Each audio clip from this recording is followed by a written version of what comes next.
encontraba en aguas internacionales, por decirlo de esa forma, y sus tripulantes desembarcaron a través de otro barco, valga la redundancia, dejaron su barco principal en aguas internacionales y con un yate desembarcaron en el Pacífico. Si mal recuerdo, fue en Puerto San José. Pero este barco lo que promovía era el aborto. El aborto. Acá en Guatemala, pues no es legal abortar. Entonces este barco ofrecía el servicio de aborto de forma gratuita a las personas, en este caso a las mujeres que así lo desearan. ¿Y cómo funcionaba? El yate venía, se enlazaba en el puerto que nosotros tenemos y trasladaba a las personas a aguas internacionales y practicaba el aborto. ¿Estuvieron al tanto de esa noticia ustedes? Sí la recuerdo, licenciado, y mucha gente se opuso. Se opuso el Estado de Guatemala. Es otro ejemplo del imperio de la ley, porque si las conductas de las personas están contradiciendo lo que acá está constituido en ley, pues tiene que aplicarse lo que establece la misma. No puede venir alguien y arrogarse una acción distinta. Esa acción distinta pues contrae responsabilidades, en este caso penales. Va quedando claro lo que traté de compartirles en ese documento. ¿Alguna duda?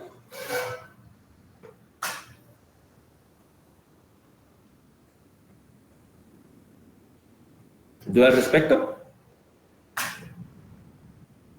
En ese mismo documento pues se mencionó lo que era la sujeción de la ley, y en este caso se refiere a que los funcionarios pues son responsables, funcionarios, empleados públicos, son responsables por la infracción a la ley, y esto pues se encontraba regulado en el artículo 154 de la Constitución Política de la República. Carla Alexander Cañón. Bueno, era una pregunta de ella, de estar en aguas internacionales. Acá es necesario haciendo la pregunta, ¿a qué sujetos estaba dirigida esa política de promoción del aborto? Eran guatemaltecos, y al ser guatemaltecos, están tocando los intereses del Estado. Y hay algo importante. ¿Dónde se considera cometido el delito? En todo, en parte. Donde se consuma o donde se inician también las prácticas, por decirlo, para su ejecución. En este caso, las acciones comenzaban ¿dónde? En el Estado guatemalteco, porque venían las personas ya en territorio guatemalteco, plenamente deliberada la intención de cometer ese delito, en este caso el aborto, transportaban personas guatemaltecas a sabiendas de que se iba a cometer esa acción. Entonces podría considerarse también que el delito comenzaba a cometerse precisamente desde el momento en que comenzaban a trasladar las personas dentro del territorio guatemalteco. Por eso es que el Estado de Guatemala intervino. Si viajara a otro país, ¿sería delito? Carla, dependiendo. En este caso, pues la persona ya no se encontraría dentro del territorio guatemalteco, dependería del estado donde se encuentre, en el país donde se encuentre, si se encuentra regulado o no, si es legal o no el aborto respectivo. No sé si solventé su duda, Carla.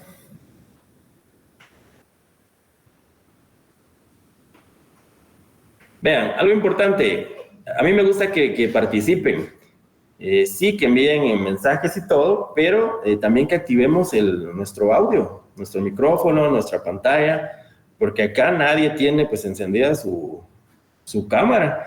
Entonces sí me gustaría de que la activen, no importa dónde estén, si están en el bus o donde sea, pero sí es importante que cuando participemos lo hagamos de viva voz, y pues qué mejor, como se lo dije al inicio, irlos conociendo poco a poco, ¿verdad? Entonces, Algo importante de esta sujeción de la ley en cuanto a la responsabilidad de los funcionarios y empleados públicos era determinar en qué momento se extinguía la misma. La responsabilidad penal, en qué momento se extingue. ¿En qué momento se extingue, jóvenes?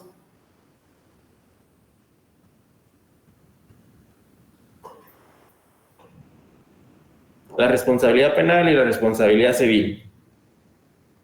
Si yo les pregunto el día de su examen... Por la muerte. Sí, es uno de los supuestos, pero en este caso estábamos centrados en el artículo 154 de la Constitución Política de la República. El mismo pues establece que la responsabilidad civil de los funcionarios y empleados públicos podrá deducirse mientras no se hubiere consumado la prescripción, cuyo término será de 20 años. O sea, la prescripción es de 20 años cuando estamos hablando de la responsabilidad civil. Y la responsabilidad criminal, en este caso la penal, se extingue, ojo, por el transcurso del doble del tiempo señalado por la ley para la prescripción de la pena. Son dos distintas. La civil, mientras no se haya consumado la prescripción, en este caso que es de 20 años, y la responsabilidad criminal o penal, en este caso, recuérdenlo, por el transcurso del doble del tiempo señalado por la ley para la prescripción de la pena. Y acá es importante hacernos la pregunta, ¿dónde está señalado ese tiempo de la prescripción? Porque la Constitución solo nos dice señalado por la ley. Entonces, lógicamente, este término lo encontramos, en este caso, en el Código Penal. Por eso fue que les envié todo el catálogo de artículos, espero les hayan dado lectura, porque a través de darle lectura y estudiar eso vamos a lograr comprender el término de la prescripción de la responsabilidad penal. Y pues al respecto se mencionaba lo que estaba regulado en el artículo 112, toda persona responsable penalmente de un delito lo es también civilmente. ¿Y qué implica la responsabilidad civil? En este caso, la responsabilidad civil implica, en primer lugar, la restitución. En la misma forma, de la misma especie, de lo que usted se haya, en este caso, apropiado o dañado. En este caso también implica la reparación de daños materiales y morales. Cuando se dice morales, me queda la duda, ¿cómo reparar un daño moral? ¿Cómo repararían ustedes un daño moral?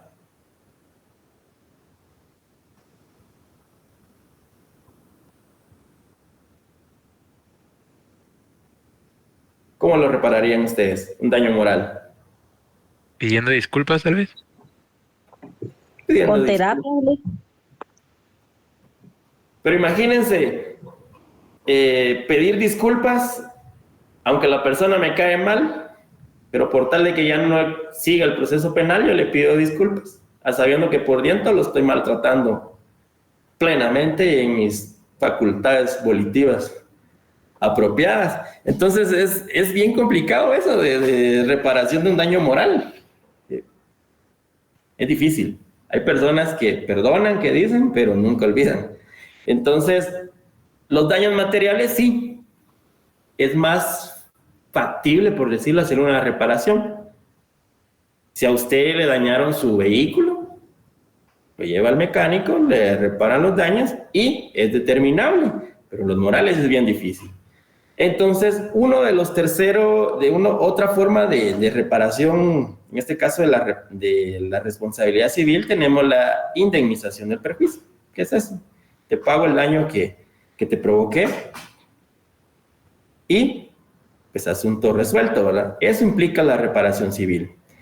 Pero en este caso, la responsabilidad penal, que era la que estábamos analizando en el artículo 155 de nuestra Constitución Política de la República. Acá era lo importante. Ya vimos de que la civil, 20 años. La responsabilidad penal, la prescripción de la responsabilidad penal. Y es necesario que nos vayamos al artículo 107 de nuestro Código Penal. Espero lo tengan a la mano. Nuestro Código Penal. Es importante que tengan a la mano estos leyes ordinarias, en este caso, para que ustedes vayan a anotarlo, o si no lo tienen, pues hagan un pequeño listadito de los artículos que se han mencionado en clase y le den lectura posteriormente. Pero en este caso, el artículo 107, numeral sexto, si mal recuerdo, establece lo referente a los funcionarios o empleados públicos, en este caso la prescripción de la responsabilidad de los delitos cometidos por funcionarios o empleados públicos. En este caso es necesario hacer una diferencia. Yo puedo ser empleado y puedo ser funcionario público y puedo cometer delitos en contra de la administración o de otro tipo. Si yo en este momento salgo de mi oficina y atropello a una persona, esa acción, si bien es cierto, va a traer en pareja responsabilidades civiles y responsabilidades penales, no está afectando a la administración, a los intereses propiamente de la administración pública. Por lo tanto, no tendrían que cuadrar en ese catálogo de delitos cometidos por funcionarios o empleados públicos. ¿Por qué? Porque no lo estoy haciendo en contra de la administración, lo estoy haciendo en contra de otro particular. ¿Queda claro? Es esa investidura que nos da al momento de ser designados como funcionarios o empleados públicos y que atentemos contra los intereses del Estado, es cuando vamos a encuadrar en ese catálogo de delitos o tipos penales que yo les compartí en su documento respectivo. ¿Queda claro?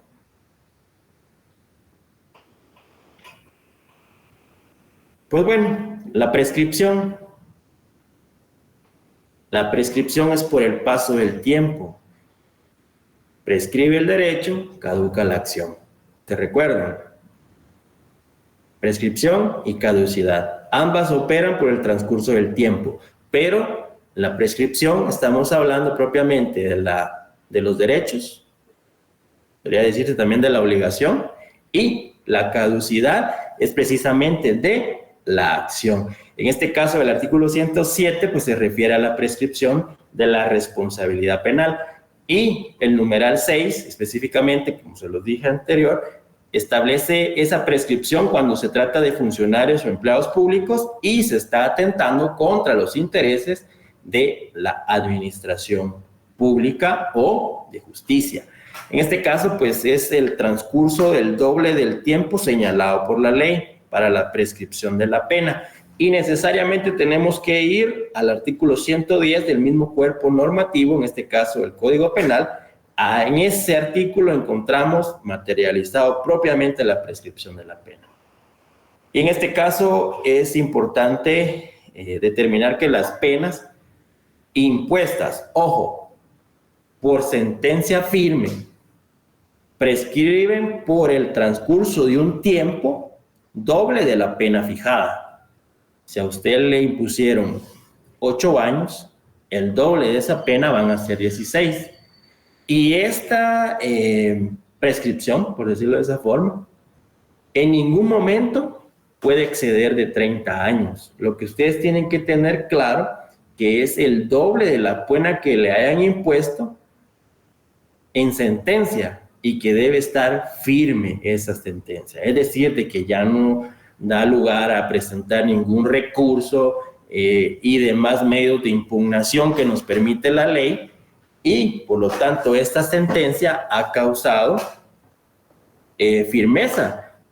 A partir de ese momento es de que ya podemos hablar de prescripción de la pena porque se encuentra legalmente fijada en una sentencia. En este caso, la prescripción, también lo menciona el artículo 110, empieza a contarse desde la fecha en que la sentencia queda firme, lo vuelve a decir el mismo artículo, o desde el día del quebrantamiento de la pena. ¿Cómo se puede quebrantar una pena? Les pregunto, ¿cómo se puede quebrantar una pena? La comisión de un nuevo delito. Si a usted le dicen tiene prohibición de salir o frecuentar determinados lugares y usted incumple, se quebranta, se interrumpe. Y esa interrupción también la va a encontrar en el artículo 111 del Código Penal.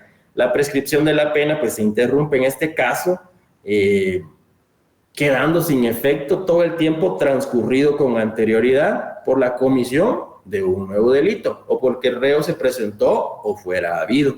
Esos artículos, ustedes podrán decir, ¿por qué está hablando de derecho penal si es derecho administrativo lo que nos estamos viendo en el curso? Pues lleva íntima relación.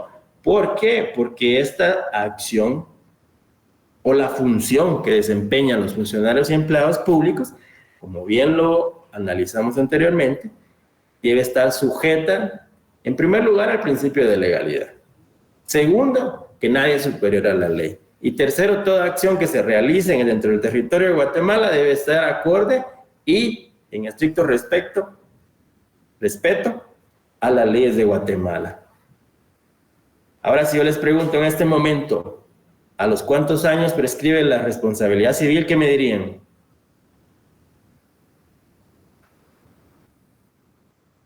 A los 20 años. ¿Y la responsabilidad criminal? Al doble del tiempo de la civil.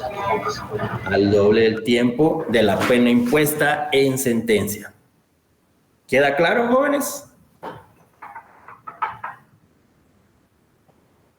Stilic, solo con una consulta. Entonces, si, por ejemplo, al final dice que no puede exceder de 30 años y, por ejemplo, que pusieran 16 años de pena, entonces ahí prescribe cuando cumpla 30 y no 32. Correcto. Ya, gracias. ¿Alguno de ustedes es procurador?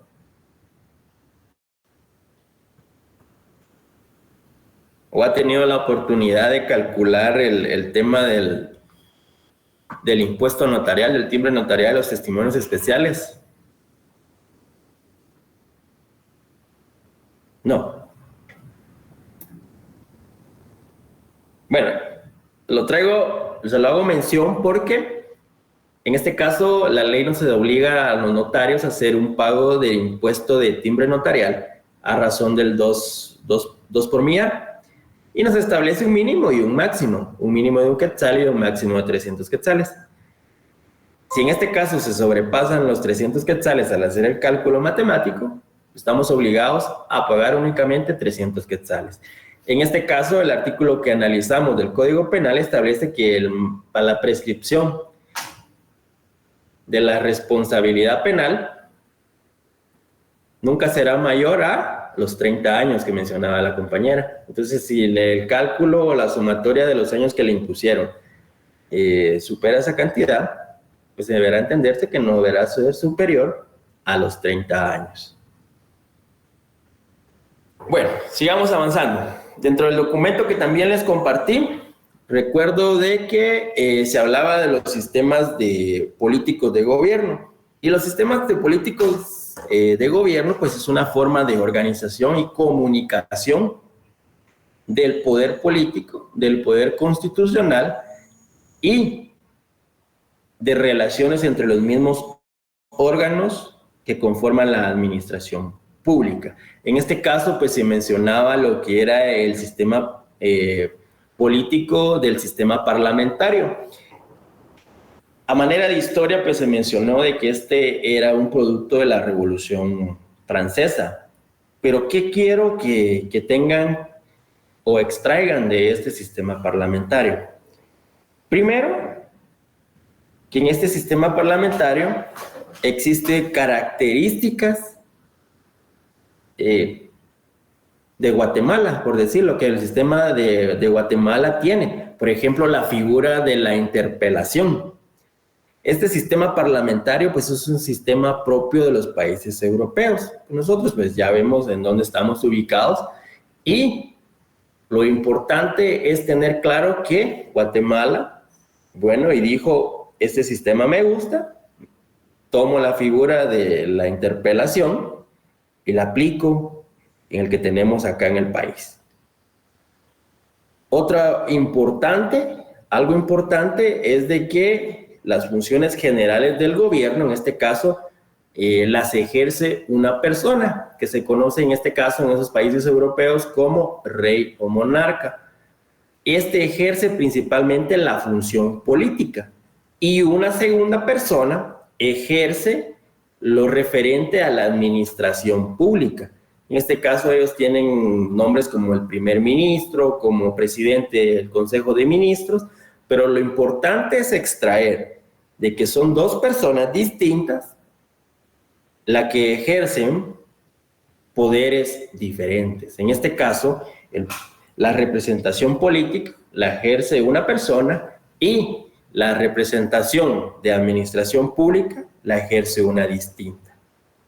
Eso es lo que quiero que tengan presente de este sistema parlamentario. En primer lugar, la figura de la interpelación. En segundo, que son dos personas distintas las que ejercen las funciones de gobierno y de administración pública. Si se dan cuenta, ¿por qué les dije que a Guatemala le gustó y extrajo solo determinadas cosas de este sistema parlamentario que es plenamente europeo? Acá en Guatemala es la misma persona que ejerce esas dos funciones, la representación del Estado y la representación de la administración pública. ¿De qué persona estamos hablando?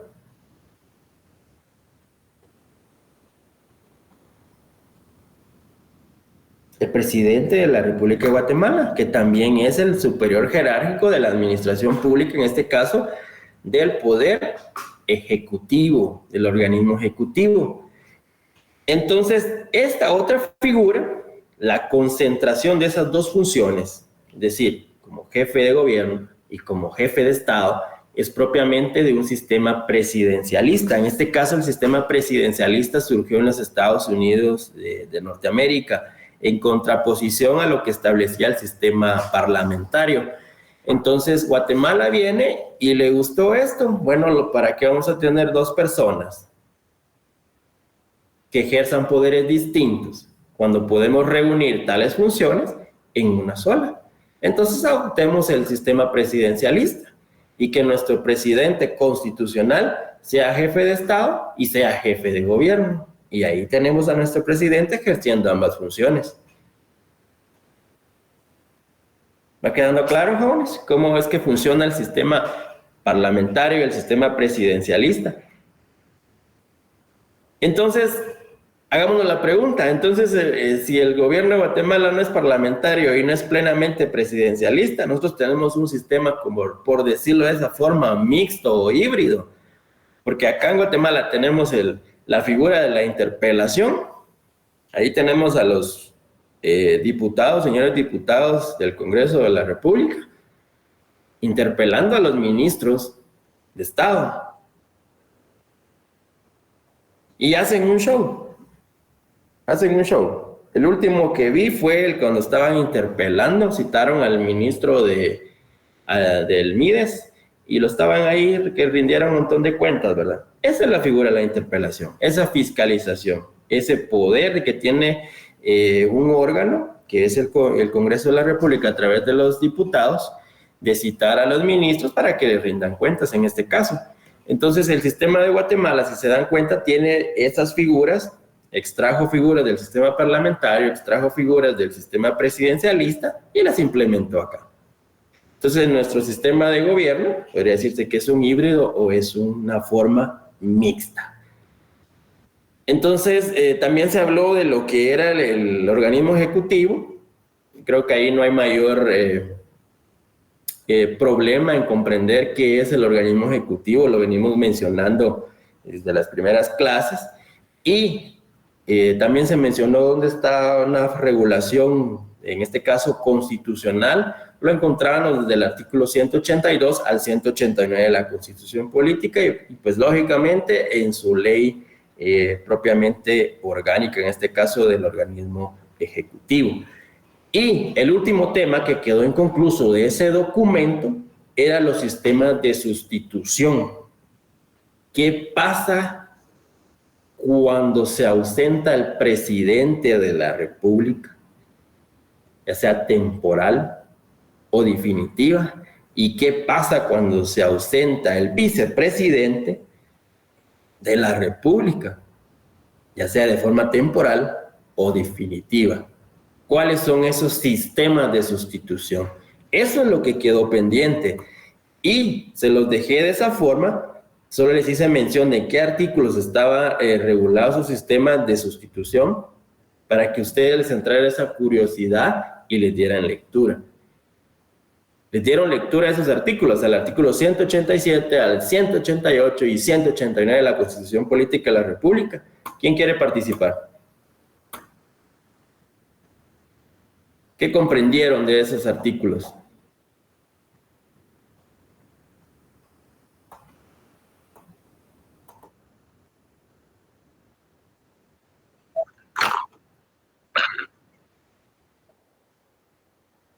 ...189... Pero que sí, ahí lo menciona. Algo importante. ¿Qué sistemas de sustitución lograron comprender ustedes de la lectura de esos artículos? Del 182.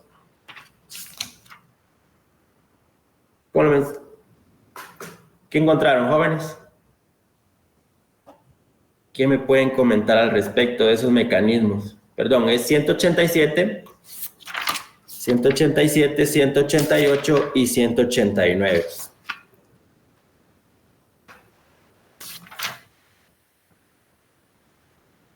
¿Qué establece el artículo 187 de la Constitución Política de la República? El principio de alternabilidad, en donde prohíbe la reelección del... Sí, prohíbe la reelección. Démosle lectura a ese artículo, al 187. Artículo 187. Prohibición de reelección. Las personas que haya desempeñado durante cualquier tiempo el cargo de presidente de la República por elección popular o quien le haya ejercido por más de 2 años en sustitución del titular, no podrá volver a desempeñarlo en ningún caso.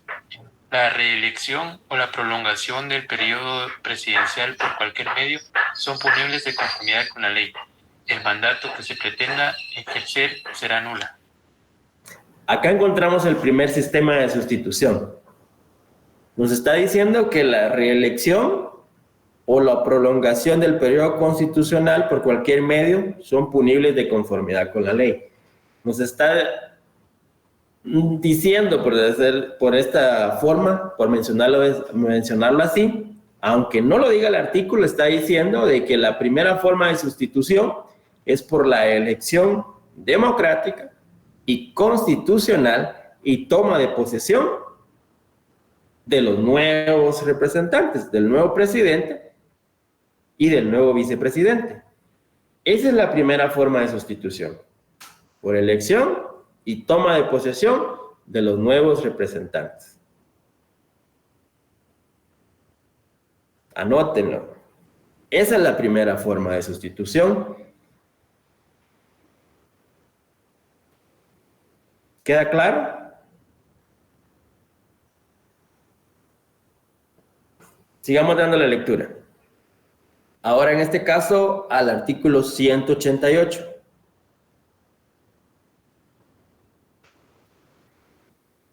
Este caso, pues, establece que la convocatoria a elecciones y toma de posesión, la convocatoria a elecciones y la toma de posesión del presidente y vicepresidente se regirán por lo establecidos en la ley electoral y de partidos políticos. Acá fundamenta lo que les acabo de decir. O sea, el primer sistema de sustitución es que la elección y toma de posesión del presidente y del vicepresidente de la República. ¿Por qué? Porque no puede haber reelección y porque no puede haber prolongación del periodo presidencial por cualquier medio. Anoten eso.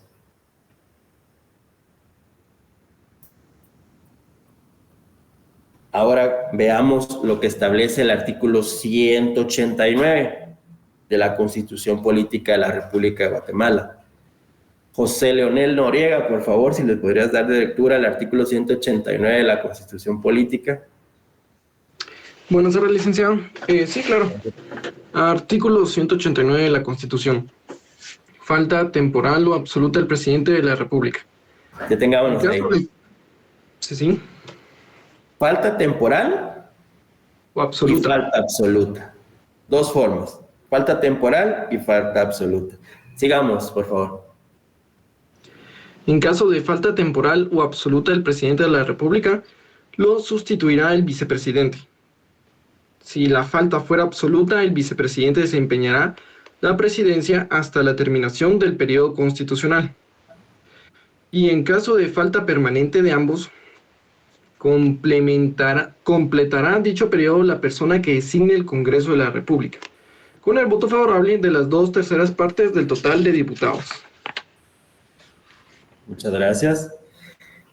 ¿Se recuerdan ustedes lo que sucedió en el año 2015? 2015 fue. ¿Qué sucedió en el año 2015 acá en Guatemala? Referente a este tema de sustituciones, etcétera, que estamos analizando en estos artículos 187, 188 y 189. ¿Se recuerdan? ¿Qué pasó? Renunció Otto Pérez Molina antes de su periodo, de terminar su periodo constitucional. ¿Y qué más?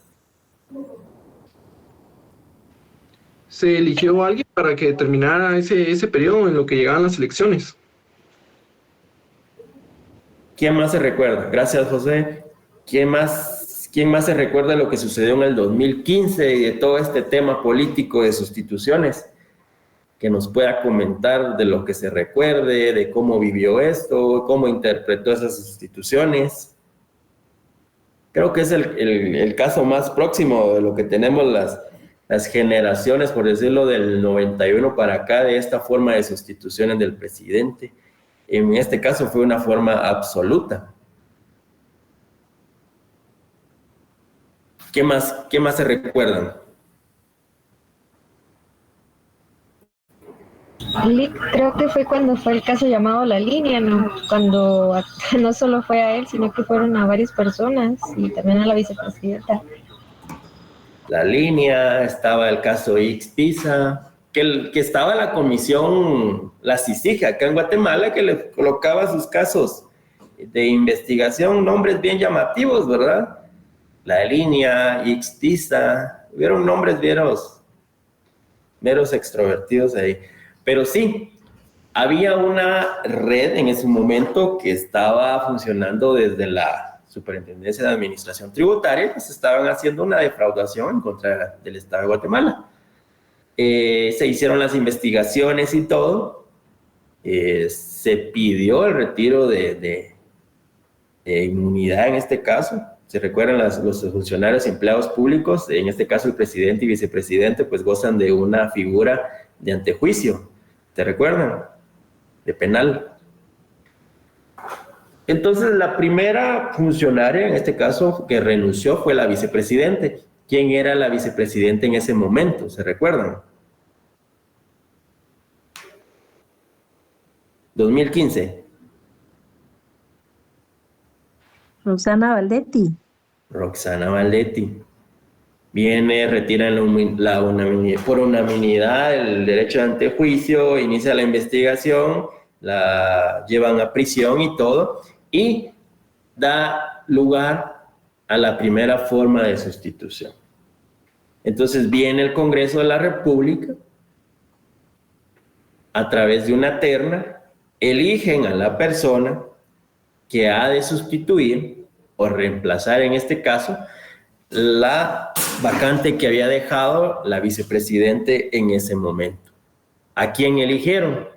¿Se recuerdan? ¿A quién eligieron?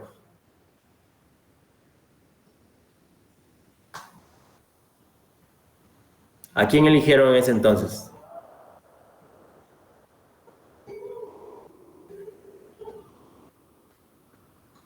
¿No se recuerdan? Maldonado Aguirre, ¿se recuerdan? Que posteriormente asumió la presidencia. Están callados ustedes. No se recuerdan, pero yo considero que la mayoría sí vivió esas épocas del 2015. Ustedes oscilan entre los 25 años, creo que la mayoría, 26, creo que sí ya tenían conocimiento de lo que sucedía en nuestro país en ese entonces. Pues bueno, el Congreso de la República, a través del voto favorable de las 2/3 partes, del total de diputados. Yo les pregunto, ¿cuántos diputados integran actualmente el Pleno del Congreso? ¿Son alrededor de 160? No. 160, las 2/3 partes.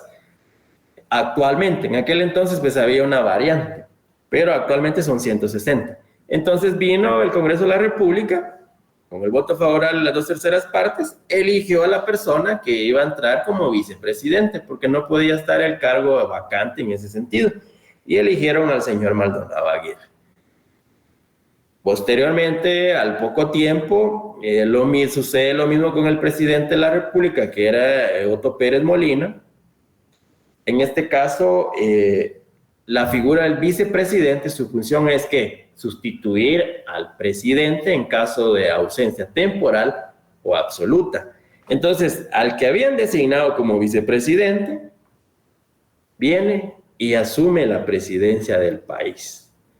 Yo creo que es de los presidentes que nunca se esperó llegar a ese cargo en menos de 2-3 meses, quizá fue el tiempo que se llevó de presidente, de vicepresidente, por favor, pues decirlo de esa forma, en caso de emergencia, y asumió directamente la presidencia. Pero ¿qué pasaba?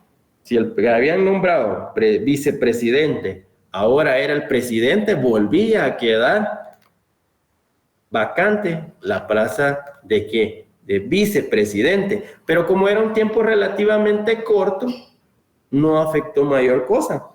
En este caso, vemos dos figuras que menciona el artículo 189, la ausencia temporal y la ausencia absoluta. En este caso, a través de las renuncias, ¿de qué tipo de ausencia estamos hablando? ¿Temporal o absoluta? Absoluta. Absoluta. Entonces, pongamos un supuesto de cuándo se puede dar una ausencia temporal. ¿Cuándo se puede dar una ausencia temporal? Cuando viaja fuera del país, Lick. Cuando viaja fuera del país, es temporal, se sabe el tiempo que va a estar fuera. Entonces, ¿quién asume? El vicepresidente. Y devuelve el cargo cuando el presidente pues regresa y asume sus funciones nuevamente. Otro tema que podría decirse temporal, podemos mencionar las vacaciones. Las vacaciones es una forma de ausencia temporal. Ahora la absoluta, pues como ya lo analizamos en el año 2015, pues se dieron esa serie de sustituciones por ausencia absoluta tanto del presidente como del vicepresidente. En este caso, les mencionaba que habían de la lectura de esos artículos del 187, 188 y 189 sistemas de sustitución que se pueden resumir de la siguiente forma. En primer lugar, mencionábamos que era por la elección democrática y popular, podemos decir, del presidente y vicepresidente de la República y su respectiva toma de posesión. En segundo lugar, podemos mencionar por falta temporal. Como bien lo mencionaba la compañera, pues que andaba fuera del país, también se menciona que puede ser por el tema de vacaciones. En este caso, pues,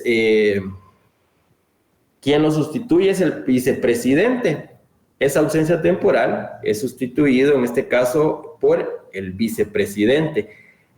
Este se queda en ejercicio del cargo hasta que el presidente asume nuevamente sus funciones. Si andaba fuera del país, cuando regresa al país. Si andaba de vacaciones, cuando regresa de vacaciones. El tercer sistema de sustitución podemos mencionar por falta absoluta. Y ya mencionamos cuáles pueden ser esos temas de falta absoluta. En este caso, pues, el presidente de la República sustituye al presidente hasta concluir el periodo para el cual fue electo o elegido. Ojo, lo sustituye simplemente para terminar el periodo por el cual fue electo el primero. No significa de que al momento de realizar la sustitución comienzan a contarse nuevamente los 4 años. No, únicamente será o lo sustituirá para completar el periodo por el cual fue elegido. En este caso, pues el vicepresidente, asumiendo la función del presidente de la República, deberá enviar una terna al Congreso para que éste proceda a la designación del nuevo vicepresidente para concluir el periodo para el cual fueron elegidos. En este caso, ¿cómo tendrá que elegirlo el Congreso de la República? Con el voto favorable de las 2/3 partes del total de diputados, donde lo encontramos en el artículo 189. Entonces ya mencionamos 3 formas: por elección democrática, por falta temporal y por falta absoluta. ¿Va quedando claro? Yo les voy a compartir material respecto de lo que estoy hablando el día de hoy. Así que no se preocupen. Entonces, de ese material vamos a extraer el examen y lo que se ha hablado en clase. Gracias, Rick. Y un cuarto sistema, podemos mencionar la falta absoluta tanto del presidente como del vicepresidente de la República, como lo que sucedió en el 2015. Y pues el procedimiento que debe emplearse: primero, el Congreso de la República deberá designar a la persona que deberá designar, en este caso, ¿a quién? Vamos a preguntar acá. ¿A quién deberá designar, en primer lugar?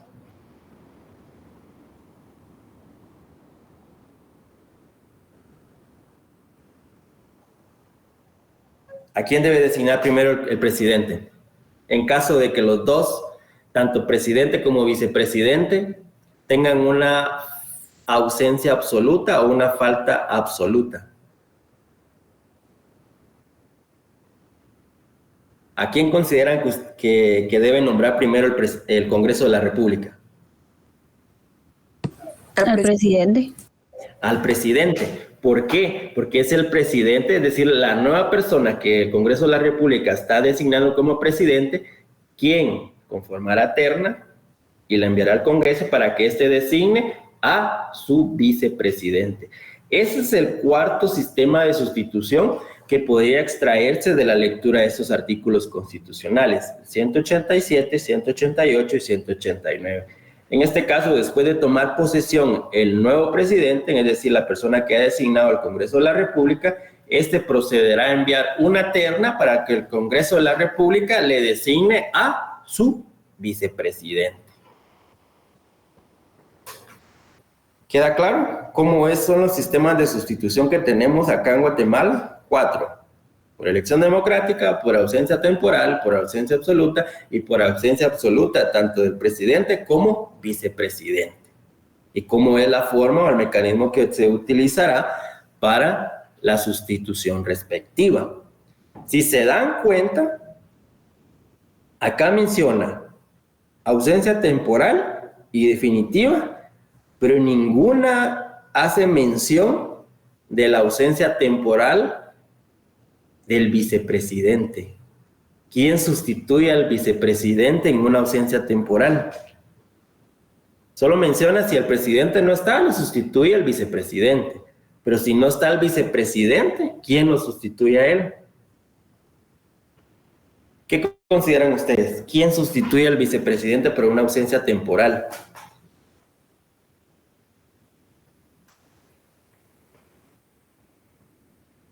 Cuestionémonos, ¿quién lo sustituye? Y que yo no sé, pero aquí en el 192 dice que lo designa el Congreso de la República. Falta del vicepresidente. Pero es la falta absoluta del vicepresidente o renuncia del mismo. Ahí claramente dice falta absoluta. Pero ¿quién lo sustituye en una falta temporal? ¿El Consejo de Ministros, tal vez? No. ¿Quién sustituye al vicepresidente por una ausencia temporal?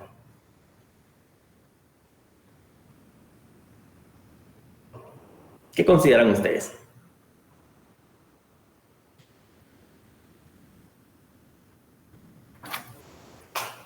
Vamos a seleccionar acá en la lista. Emily Granillo. ¿Qué consideras tú? ¿Quién sustituye al vicepresidente ante una ausencia temporal?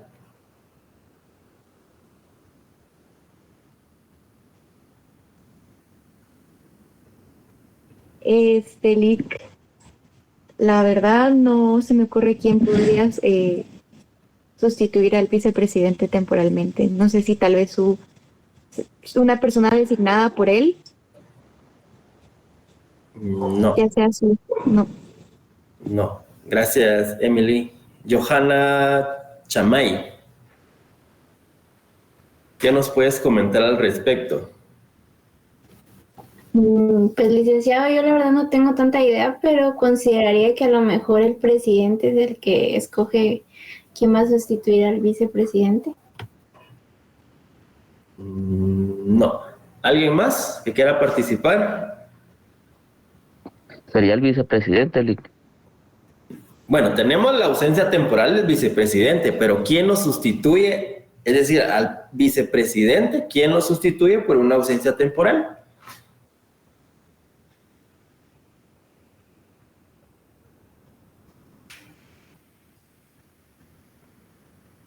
Disculpe. Yo recuerdo que nos habían dicho que lo hacían por orden de jerarquía, entonces si faltaba el vicepresidente, entonces sería el presidente del Congreso, luego iban los ministros, luego iban los diputados y cosas así. Se seleccionaba por orden de jerarquía quién sustituía en caso faltara uno. Vean, no hay una forma de sustitución temporal del vicepresidente. Si el vicepresidente se ausenta de forma temporal, ojo, no tenemos regulado en nuestro ordenamiento jurídico quién debe sustituirlo de forma temporal. Entonces, de esta forma quedaría vacante el puesto de forma temporal.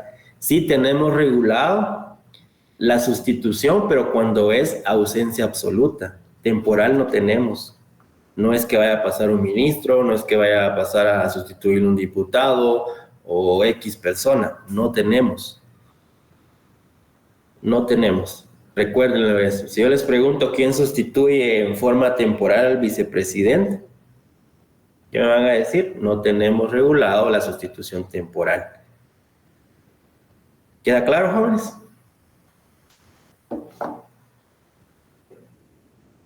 Solo tenemos regulado la absoluta, no la temporal en el caso de vicepresidente.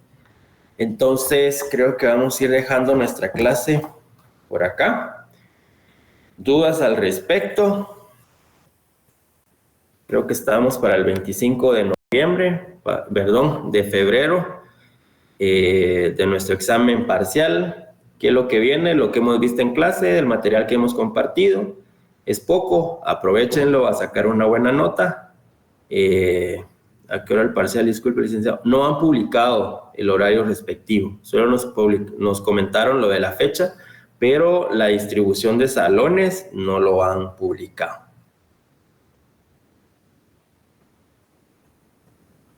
¿Dudas al respecto? ¿Comentarios?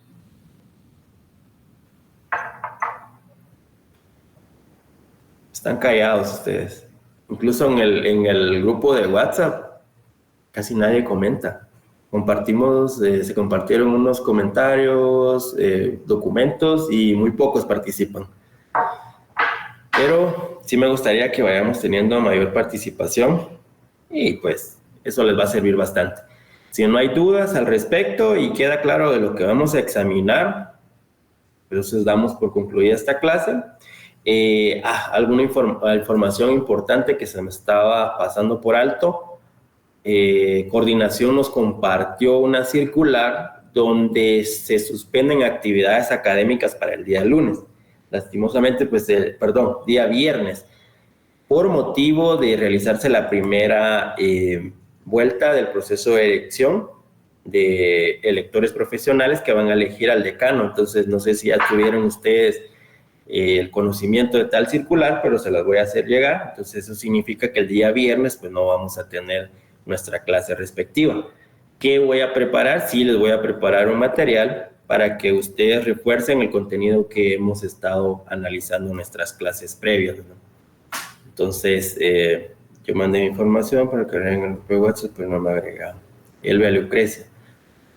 Si me pudieras escribir, Elvia, mi número es 4180-7381 y con gusto yo te agrego al grupo que tenemos acá de Derecho Administrativo. Entonces, dada la información referente a nuestra próxima clase el día viernes, que queda suspendida por orden